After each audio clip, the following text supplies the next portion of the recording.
કાલે એટલે 30મી મે તુરખેડા ગામમાં એક કંપની જે સર્વે કરવા આવી હતી, આ એ જ કંપની છે જેમાં બીજેપીના જે ઠગ મંત્રી, ઠગ એમએલએસ અને એક્સ એમપીઝ ઠગ જે આવીને અહીંયા જનતાને આડીને કહેતા હતા કે અહીંયા કોઈ પ્રોજેક્ટ આવવાનું નથી, અહીંયા કોઈ વિસ્થાપિત થવાનું નથી, પણ હકીકત તમારા સામે છે.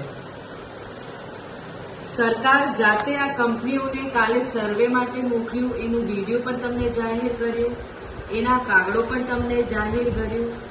તો હું જનતાને કહેવા માંગુ છું, યાદ છે અમે કહેતા હતા કે જૂઠ બોલે કૌવા કાટે, અને આ ઠગ મંત્રીઓ આવીને તમને જે વાદો કરેલો એ બધું ખોટું નીકળ્યું.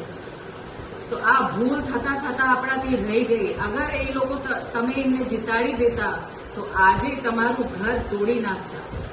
પણ તમે અમને સહકાર આપ્યું, અમને મોકો આપ્યું, અને પાછું તો પણ આ હિંમત કરીને સરકાર હવે તેમની ખીચ કાઢવા માટે એમના કંપનીઓને સર્વે માટે મોકલે છે, ખાણ ખનીજ માટે મોકલે છે, હાઇડ્રો પ્રોજેક્ટ માટે મોકલે છે.